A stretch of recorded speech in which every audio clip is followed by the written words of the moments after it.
Hi, my name is Dr. Gurleen Kaur, and I'm a cardiology fellow at Brigham and Women's Hospital and CardioNerds Academy Associate Program Director. Join me at the AHA Scientific Sessions 2024 from November 16th to 18th in Chicago with special pre-session symposia and early career day on November 15th. AHA is celebrating its 100th birthday, and you can't miss this year's expanded Women in Cardiology programming and the chance to connect with leading experts. CardioNerds conference scholars will be there. Register now at scientificsessions.org. And when registering, be sure to use the code NERDS, because if you're among the first 20 to sign up, you'll receive a free 1-year AHA professional membership. And with that, let's get to the show.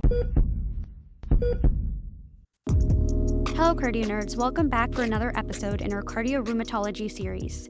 We're really excited to take another dive into the world of cardiovascular disease prevention, this time with a focus on treating inflammation with two of our very special guests, Dr. Brittany Weber and Dr. Michael Garshick. But first, I'll hand it over to Dr. Akiva Rosenzveig, a second-year internal medicine resident at Cleveland Clinic, CardioNerds Academy Fellow and Director of the CardioNerds Internship, and the lead for this episode. Welcome, Akiva. Thanks so much, Gurleen. I have the privilege of introducing Drs. Brittany Weber and Michael Garshick, who we've had the pleasure of learning from in one of our earlier episodes from the Cardio-Rheumatology series as well. Dr. Brittany Weber is an assistant professor at Harvard Medical School, associate physician in prevention and cardiovascular imaging at Brigham and Women's Hospital, where she also directs the Cardio-Rheumatology Clinic. She received her MD PhD from the University of Pennsylvania, where she earned her PhD in immunology, setting the stage for her interest in cardio-rheumatology. Her research focuses on systemic inflammatory conditions harnessing advanced cardiovascular imaging and immunology. Her work has concentrated on rheumatoid arthritis, lupus, and psoriatic disease, with a focus on coronary microvascular dysfunction. Also joining us is Dr. Garshick, who is assistant professor of medicine and dermatology at NYU Grossman School of Medicine and is the director of the cardio-rheumatology program at NYU Langone Health. Dr. Garshick's research focuses on the heightened risk of cardiovascular disease in patients with immune-mediated inflammatory diseases, specifically in patients with psoriasis. Dr. Weber and Dr. Garshick, we are so excited to welcome you back on CardioNerds and learning from your expertise. Thanks so much. It's really a pleasure to be back, and hopefully everybody enjoyed our first episode together. Completely agree. It's so excited to be back today. So thank you for having us, and thank you for doing this CardioNerds series. We're so excited to learn from both of you tonight. So as the CardioNerds that we are, we know how important cholesterol is in the development of plaque in arterial walls of our vasculature, but I feel like we don't talk enough about the role inflammation plays in plaque generation. So we'll have some patients in the CardioNerds clinic today for whom we can use some help optimizing their cardiovascular risk. But before we consult you for some advice, Dr. Weber, can you first share with us some background on the origins and implications of the inflammatory hypothesis? Absolutely, Gurleen. Thank you for this question. And I will try to not make this half an hour, but it's really an exciting topic that one could speak for a long time on. But really to begin, in the 19th century, we know that there were two major hypotheses to explain the pathogenesis of atherosclerosis. This was something termed the incrustation hypothesis that was proposed by von Ritansky in 1852. And then there was the lipid hypothesis proposed by Virchow in 1856. These hypotheses focused on the fibrin deposition, lipid accumulation, and extracellular matrix formation. In addition, Virchow used for the first time this term called enteritis deformans, which really was linking inflammation to the disease and forming the basis of the response to injury hypothesis of Ross. And this was specifically the injury to the vascular endothelium more than a century later. But let's really fast forward to 2024. And we know that the immune system as being critical in both the early phases and well beyond of atherosclerosis development. Mechanistically, immune cell activation is involved in many levels of atherosclerosis development, yet it's not an either or, and both lipids and inflammation are synergistic. And so when we think about this, you fundamentally still need lipid exposure. So thinking about the endothelium, you need lipids that translocate through a damaged endothelium. And endothelial damage, that's a key early process. And so what is one way that endothelium can be damaged? Well, that's through pro-inflammatory cytokines, including ones that we talk a lot about right now in cardiology. I'm sure when we talk about more today, and that's namely the NLRP3 inflammasome axis, IL-1 down to IL-6. And we know that there's a strong contribution on the immune system with T cell activation, of course, modified lipid uptake by the macrophages into the intimal space, which encompasses the first stages of atherosclerosis development. And so let's think about this a little bit more. So progression of atherosclerosis can be sometimes viewed as failed inflammation resolution. So smooth muscle cells would typically transform into that proliferative state. They would migrate to the endothelial region and secrete collagen to give rise to the, quote, fibrous cap. They can also transform into macrophage-like cells that take up the lipids to produce the foam cells. We also know that T and B cells enter the lesion and they interact with other cell types, and they can either promote or retard this lesion development. So when we think about this efficient clearance of apoptotic dying cells, that's called efferocytosis. And that's really an ancient process that's really evolved to allow organ development, maintain homeostasis, prevent autoimmune disease, something that Dr. Garshick and I think about a lot, and resolve inflammatory insults. So let's go back to atherosclerosis. Macrophages can proliferate in response to CSF, and those foam cells can be engulfed by those macrophages. And that's through the process of efferocytosis that I was just mentioning. And so we know that efferocytosis can promote the resolution of inflammation. And so by that logic, defective efferocytosis can lead to the formation of these dangerous atherosclerotic plaques. And, I am a trained immunologist and immunology nerd, and the immunology of plaques is really fascinating. We know that these plaques, they're much more than just these lipid-laden macrophages, but they have other immune cells mixed in. And single-cell sequencing has really been advancing our knowledge in this space when there's been work done with single-cell analysis from carotid atherosclerotic lesion. And with this single-cell technology, you can actually identify all the unique populations within the clusters of cells. There's just briefly mentioning, there was one beautiful study published in Nature Medicine in 2019, and we're able to see that within plaque, there's a heterogeneous mixture of immune cells. There's a whole variety. There's T cells, NK cells, B cells. In fact, neutrophils and macrophages and monocytes, they actually make up just a small portion. So I would argue that this whole process is highly pro-inflammatory.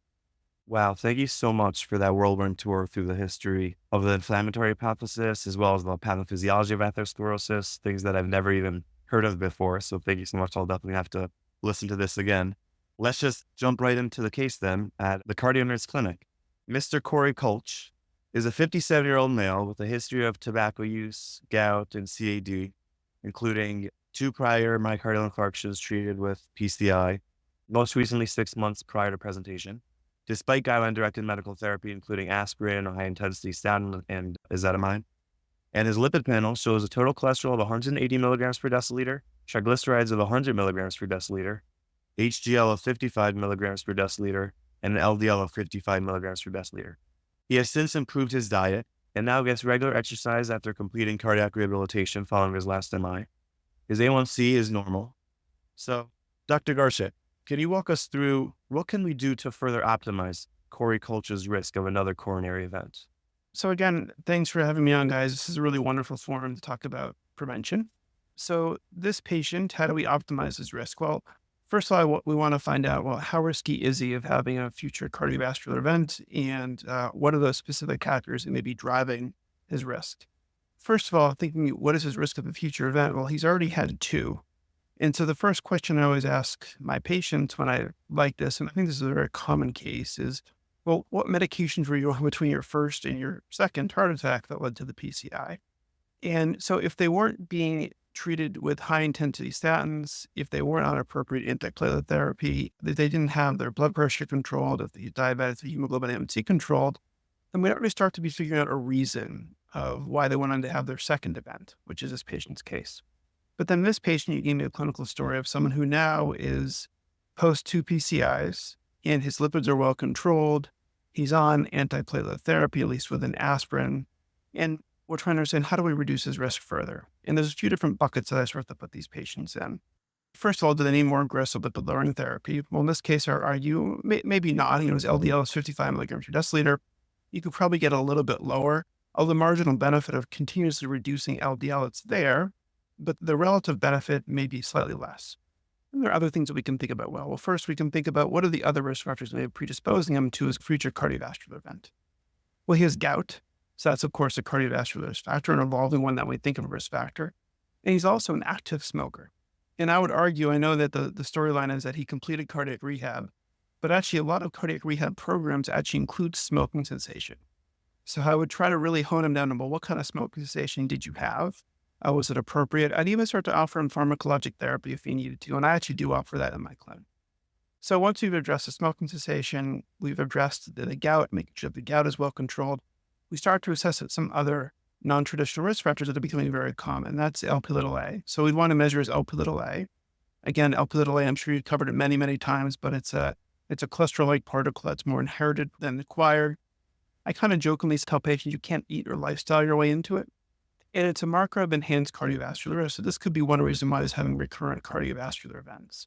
Then finally, I try to understand his overall and if he has any underlying systemic inflammatory risk. And you already told me he has gout. And gout actually is linked to a higher risk of systemic inflammation. So I already have a further suspicion that he may actually have an elevation in his underlying systemic inflammation. Normally, we would measure that with the CRP. So in terms of how we'd further optimize him, well, we'd start by really identifying these cardiovascular risk factors, and then we talk about further treatment. In the case of Lp(a), there are ongoing clinical trials. We'd see if we can eke out any more aggressive lipid-lowering therapy in him. We'd really aggressively target his smoking as well. And we'd also talk about treating gout potentially. Thank you, Dr. Garshick. I really liked how you mentioned going back to that history, as it's not just what medications the patient is on right now, but also understanding what were the gaps between his two MIs and what risk factors weren't being controlled adequately at that time. And there's a lot more to it than just the LDL, as you mentioned. There's a lot of other kind of things that you need to dig deep on to see how you can further optimize the residual risk for another coronary event. And now that we've optimized Mr. Corey Kolch's lifestyle management and talked to him about smoking cessation and potential medications for smoking cessation, and also considered additional lipid-lowering agents, we also obtained a high-sensitivity CRP, which results in a value of 3.5 milligrams per liter. So Dr. Weber, what is the evidence of the utility of high-sensitivity CRP in risk stratification, and how do you think about this marker in this patient? Thank you, Gurleen, and completely agree with Dr. Garshick and really thinking about the totality of the data as we're approaching him in clinic. And your question is really asking me. So we're all here saying we understand the importance of inflammation, and we also know that it's important to have a clinically relevant biomarker in clinical practice. So we can ask ourselves, how does one measure it? And you just gave me a CRP. So let's actually first think about what CRP is. So we now know this is the biomarker of systemic inflammation. And going back, it's not a new biomarker. In fact, it was, I like to think about the ancient history, and it was really first discovered at the Rockefeller University and a long time ago termed fraction C. So named because it was found to be, this is interesting, the C polysaccharide component of the pneumococcal cell wall. And then by the 1940s, so this was in the 1930s, and by the 1940s, it was determined as an acute phase reactant. So what do we know now? Well, we know it can rise greater than 1,000-fold in certain conditions, right? So we have to understand the nuances of CRP. It can rise in infections, different stimuli. By the 1960s, it was discovered that the synthesis was occurred in the liver. But it's also things like it has minimal diurnal variation. It's not affected by your food. It's also important to know that it's not causal in atherosclerosis. But nevertheless, on an epidemiological level, elevated CRP is associated with elevated rates of cardiovascular disease. And it really has been championed as a biomarker of cardiovascular risk for almost 30 plus years. This really all goes back to key landmark papers, including Dr. Paul Ridker's landmark New England Journal of Medicine paper published in 1997 on the role of CRP in primary prevention and the utility of anti-inflammatory medications like aspirin in reducing risk in patients with an elevated CRP. We also have statin trials that have shown reduction in CRP levels and they're associated with better clinical outcomes. And so going back down to the practicalities, you gave me a value of 3.5. Previously, we actually stratified by CRP greater than 3, and that was associated with an odds ratio of about 1.8 for the risk of cardiovascular disease. Now, if we look back at least to our conventional trials, studies have used 2 milligrams per liter, where the risk of CVD was approximately 50% higher, and that's even for adjustment after cardiovascular risk factors. And so across all levels of cardiovascular risk, such as taking the Framingham 10-year risk score or across LDL levels, CRP has additive value in predicting the relative risk of a myocardial infarction. In fact, in an important analysis that was a 2023 analysis of the prominent reduce it in strength trial, this was a large study that looked at 31,000 patients with ASCVD taking statin therapy. And what the authors demonstrated here was that the levels of CRP were consistently more powerful determinant of recurrent cardiovascular deaths and all-cause mortality than was LDL-C. So we know that this is a very important biomarker that we can be utilizing in clinical practice. Thank you so much, Dr. Weber. That was a really interesting background of CRP and its utility and its association with further recurrent cardiovascular events and mortality. So we have this elevated high sensitivity CRP. So given that the elevated chronic inflammation with the elevated high sensitivity CRP that we have for our patient, Mr. Kolch, Dr. Garshick, can we speak to the therapeutic options available to improve Mr. Kolch's risk of having yet another recurrent event? Right. So in this case, I think we've started to highlight the contribution of underlying systemic inflammation to his overall atherosclerotic risk. And with that, there are some therapeutic options, many that are in development, one that is FDA approved to target his risk to reduce cardiovascular events. So I'd like to just jump back to what Dr. Weber talked about earlier, which is the inflammatory contribution to atherosclerosis. And it's interesting because despite us having a fairly good concept of the contribution of underlying systemic inflammation and immune system activation to atherosclerosis, it's actually still quite controversial, or was controversial, targeting the immune system reduced cardiovascular events. And then finally, CANTOS came out, and CANTOS was a large clinical trial of almost 10,000 individuals. And it randomized patients with an elevation in their CRP over to targeting that inflammasome pathway with an IL-1 beta inhibitor. So the inflammasome pathway was the IL-1 beta to IL-6, the CRP pathway. And so if you give patients a canakinumab or an IL-1 beta inhibitor and you follow them over several years, you have about a 15% relative risk reduction in cardiovascular events. Now, the canakinumab is not approved for the prevention of cardiovascular disease, but for us as cardiologists deeply interested in inflammation, it was an incredibly important proof of principle clinical trial that yes, targeting inflammation can reduce cardiovascular disease. So we now know that this patient's CRP is greater than 2. He has gout that may be contributing to the CRP. We didn't hear his weight, but maybe he's obese as well, contributing to that CRP elevation. And we now know that targeting underlying systemic inflammation is driving that CRP can reduce cardiovascular disease. So if we don't have canakinumab, well, what else do we have? Well, people with the methotrexate, and that was a CERT clinical trial. So methotrexate clinical trial was based off of the principle that we've seen in autoimmune patient populations who just require methotrexate to treat their autoimmune disease. They actually had a reduction in cardiovascular disease epidemiologically. So CERT tested the hypothesis that giving non-autoimmune patients, but high cardiovascular risk, and CRP actually was not checked in CERT or wasn't part of the enrollment criteria in CERT. But if you gave these patients who were high cardiovascular risk methotrexate and followed them over time, what would happen? And CERT was actually stopped early in a negative clinical trial. So I argue targeting inflammation can be quite complex. You have these positive canakinumab clinical trials with CANTOS, this negative one with CERT. But I think where a lot of the community has gone to is very exciting is investigating how colchicine may reduce cardiovascular disease. Low-dose colchicine is actually an FDA-approved treatment for the prevention of cardiovascular disease. And there's been a number of clinical trials that have looked at it, Lodoco, Lodoco 2, Lodoco-LMI, Colcott, Cups, the list goes on.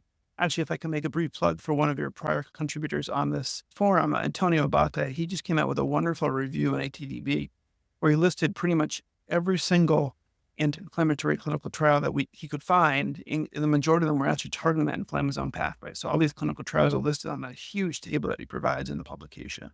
But anyway, one of the bigger trials, which I really think fits this patient actually quite appropriately, is Lodoco 2, where they randomized thousands of individuals to low-dose colchicine, not in the acute MI period, but the chronic stable ischemic heart disease period, which is where our patient kind of falls now that he's completed cardiac rehab and he's months and months out from his PCI.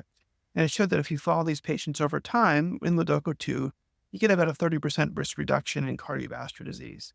Now, I know we're going to touch on later some of the other trials potentially that have just come out, but we do believe, or we believe that in the chronic stable ischemic heart disease period, especially when your CRP is elevated, you could benefit from colchicine. And so I think for this patient in particular, if we couldn't find a specific reason why he was having recurrent events, meaning his blood pressure, his diabetes, his LDL was well controlled, he was on appropriate antiplatelet therapy, he'd be an appropriate colchicine candidate. And that's especially true because he has gout, which, as we know, is treated by colchicine. Thanks for giving us a great overview of the trials in the field, Dr. Garshick, for the therapeutic agents targeting inflammation from canakinumab to methotrexate to colchicine. And I'm looking forward to checking out Dr. Abate's paper that you pointed out, and we'll definitely include it in our show notes for our readers to also take a deeper dive into. And this has been such a fantastic discussion of how to address cardiovascular risk by targeting inflammation. And we know that the inflammatory responses in women are distinct from men and may contribute to higher cardiovascular disease risk, especially in younger women. and current risk stratification algorithms to quantify CVD risk in women may not be adequate as they don't necessarily take into account sex-specific responses.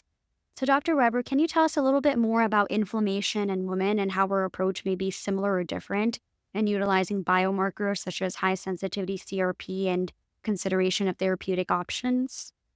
This is a very important question, Gurleen, and so thank you. I'm glad that we're addressing this, and in fact, you've also done important work in this space with lipoprotein A. And so we know that immune responses differ between men and women. We know that women are more likely to develop autoimmune diseases. Again, something that Dr. Garshick and I spend a lot of our time in, but they also tend to have more robust immune responses to vaccines and many viruses. And men can be more susceptible to certain infectious diseases. So if we look across diverse species, we know that generally women or females have greater innate and adaptive immune responses.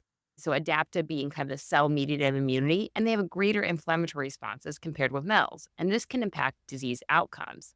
We also know that immune dysregulation plays a prominent role in chronic systemic inflammation, which is an important driver in the development of atherosclerotic cardiovascular disease. And so we know that standard ASCVD risk prediction scores can underestimate risk in populations with immune disorders. And this is particularly true with women. Women have a much higher frequency of having autoimmune diseases. And so it's important that we remember that when we're thinking about risk stratification. We've got to understand that limitation. And so practically speaking, you also asked me about CRP, and we do have data on this. So we know that women have slightly higher CRP levels than men. So the patient's sex should be considered when we're interpreting CRP levels in clinical practice. If we go back to the Jupiter trial and they look at the analysis of 8,901 patients who were enrolled in the placebo group of the Jupiter trial, it showed that the proportion of women relative to men was highest in the subgroup of patients with high-sensitivity CRP levels greater than 7 milligrams per liter. Of note, just remembering that the Jupiter trial only enrolled patients with inflammatory risk. So by definition, to get into the trial, they had to have the high-sensitivity CRP greater than 2 milligrams per liter. In another study that looked at patients with stable CAD undergoing coronary angiography, this was published in Atherosclerosis, mean high-sensitivity CRP levels were also higher in women. This was at a 1.7 level compared to men at 1.2.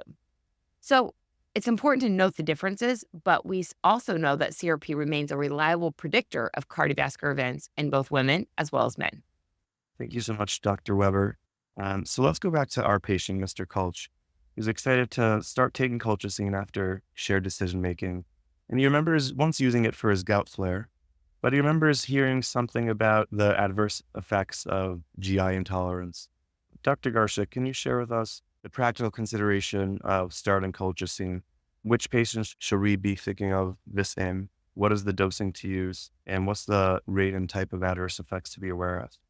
Sure. So I think it's a really important concept that whenever we start any medication, we always walk through our patients what to expect, what not to expect. And at least in my own practice, and I don't have the data to support this, I find when I walk them through what to expect and not expect, usually it leads to better compliance or at least better trust with me, which I think is very, very important. So when I start colchicine, and I think about this not just in my head as someone who treats atherosclerotic risk, but also in my other head as someone who gives colchicine a lot for pericarditis, I have a spiel that I usually go through. I actually talk about the history of it many times, and I talk about how it's been around for thousands of years. Egyptians used the derivatives of colchicine. There are some patients that stay on it for life with certain autoinflammatory conditions. It's very commonly used in gout too. So I try to normalize it for the patient, just because I think whenever you're starting a chronic medication on a patient, that has certain implications because they're going to be taking it, what I say, for the foreseeable future. So after I give a little spiel about what colchicine is, how it works, we then go through a few certain scenarios. The first is we want to make sure that they've had a recent liver test and renal function test, because you don't want to start them in someone with severe liver dysfunction. You also don't want to start them in someone with advanced chronic kidney disease. Also, obviously, I know we do this with all of our patients, but you also want to make sure you've done a thorough medication reconciliation, predominantly because you want to look for other contaminating medications that may interact. And so specifically, and this is not so common these days, so they're taking medications for tuberculosis, so they're on some uncommon antibiotics, things like that as well. And I find medication interaction checkers can be really, really valuable in those situations. So after that, we talk about what colchicine is, how it works. We go through their blood work. We'll generally start it. And the most common side effect that you can get is really GI intolerance and diarrhea. And just a little clinical pearl. So colchicine can actually induce lactose intolerance. So sometimes if I really want the patient to stay on it, I'll ask them to go on a lactose-free diet and see if that helps. So the most common side effect of colchicine is GI intolerance. So, and I warn them about this. So, like, you may have some loose stools, you may get a little bit of belly upset, but it should get better. But if it doesn't, then, look, this is a chronic medication and we can always stop it if it's something that you can't tolerate. There are, of course, other rare things that can happen. For example, it can cause cytopenias. That's pretty uncommon. I'm not sure I've had one happen to me recently that I've had to stop the medication. So in terms of other, just in terms of other things we talk about, I also talk about that it is also FDA approved for the treatment of cardiovascular disease. I also discussed that it is actually in the guidelines for the ESC. And we generally go through all those different scenarios. Finally, also in terms of when do I initiate colchicine, well, this is especially true with some of the recent clinical trial data. I rarely initiate in the peri-ACS period. And that's also predominantly because what I do as an outpatient preventive cardiologist. So I generally don't see these patients until months and months down the line when they've been referred for us, to assess their underlying cardiovascular risk. So generally from then I started to the chronic coronary disease period. Thanks, Dr. Garshick, for walking us through of how you counsel patients before starting the medication. And I'll definitely be bringing that approach back to the clinic when I prescribe colchicine next. And I definitely heard about all the potential GI effects of the medication, but the pearl about lactose intolerance was definitely new to me. And something that I've also thought a lot about is compared to other agents and medications in cardiology, colchicine doesn't seem to have had the same degree of uptake amongst practicing clinicians. Dr. Weber, what do you think are the barriers to its use and how can we improve its implementation? Yeah, thank you for this important question. In terms of barriers, I really do believe one is awareness. And also, it's not a new medication. I often say this is ancient yet new, given it's really a new indication for a drug that we're almost all familiar with. Many patients are familiar with it too. So it's different in that regard, as really everyone knows colchicine at that point, and often patient, and it's really applying colchicine for a new indication. And so going back as both clinicians and as researchers, it's important to understand where we have the most consistent data for colchicine, and that is in chronic atherosclerosis. We know that the effects of colchicine in patients with large myocardial infarctions, such as STEMI, including the recent results that were just discussing clear synergy, or in patients with heart failure, they are likely not as large as those with the stable forms of ASCVD. So the results of all these trials may show that different anti-inflammatory drugs may be better suited to treat different cardiovascular conditions. And we are really awaiting further data with the ongoing studies. And this concept should not be too surprising given the accumulated data in rheumatologic diseases, the patient population that Dr. Garshick and I take care of in the cardio-rheum space. So further evidence is going to help with implementation as well. In clinical practice, practicalities is that testing for inflammation will also help, and that's really measuring CRP, as that's the most reliable biomarker we have at the current time. You have this kind of concept of that you can't treat if you're not measuring it, and also understanding that these therapies are synergistic. So there are therapies that you would do concurrently with what we already do as a cardiologist with this aggressive lipid lowering, antiplatelets, all the things we've been discussing here today. We should remember that it is a safe and effective drug, but we also need to remember there is a few clinically important drug-drug interactions. These are mainly fungal medications, but again, do need to be aware of the drug-drug interactions. And we also shouldn't be really adding it to people with significant liver disease or significant kidney failure. So I use colchicine a lot in my clinical practice, as does Dr. Garshick, because we both take care of a lot of pericarditis and recurrent pericarditis. And generally, from a practicality standpoint, I really do find that the drug is well tolerated. I had a clinic all day today, and many patients with pericarditis I saw, and many of them were on colchicine, and it is well tolerated. But I do always make sure I educate the patient of the GI side effects because it's important that they're aware of that. Thank you so much, Dr. Weber. It's really important to understand the role of colchicine within the broader armamentarium of therapeutics for atherosclerotic cardiovascular disease.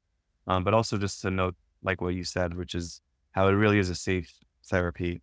There is more data coming down the line. And on that note, so we spoke about some encouraging data from canakinumab and colchicine substantiating the inflammatory hypothesis. But we know that there's more coming down the pike. So Dr. Garshick, what do we have to look forward to? Do you think medications targeting the inflammatory pathway will become standard of care? for high-risk secondary prevention or for other cardiovascular indications? It's a really good question and a really important one. I think the last part of the question was probably the most important part, which is for high risk secondary prevention. And I think that's really, where some of these newer drugs and molecules are being tested in is that population of high risk secondary prevention when you've optimized everything else and you still think they're at high risk of a cardiovascular event.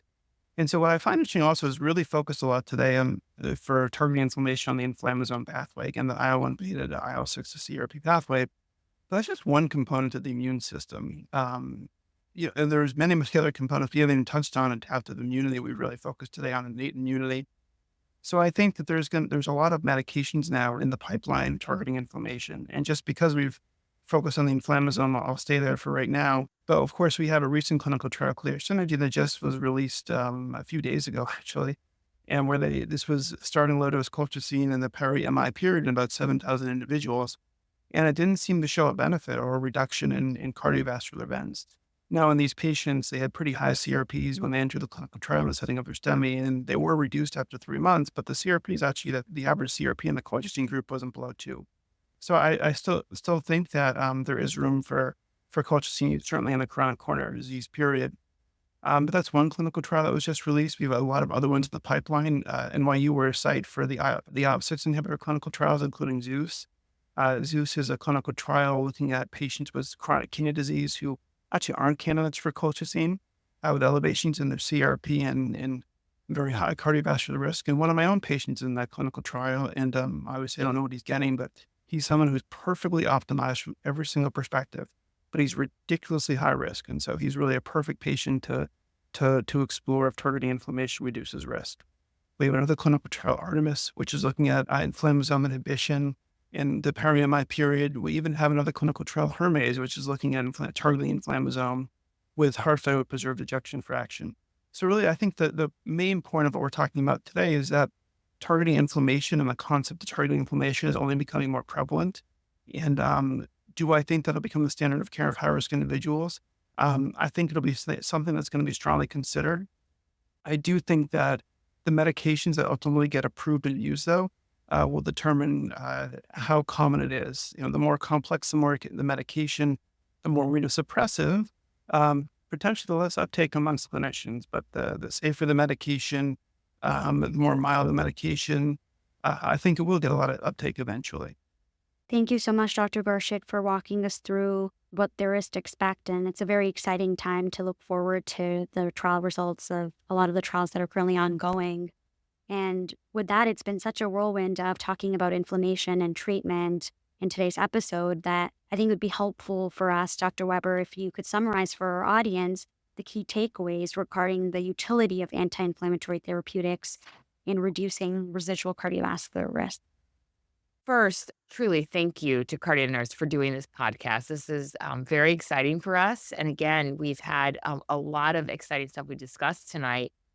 As for me, as a cardio-rheumatologist, I had a clinic today, and I'm seeing patients all day with dysregulated systemic inflammation. So key takeaways is that I really find this is a very exciting time in the general cardiology for the field of inflammation.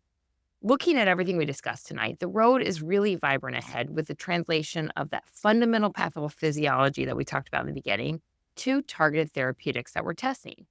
We still have a lot to learn, and we have multiple trials that are testing incredibly important hypotheses, and I eagerly await these results, but I'm very excited about the times ahead.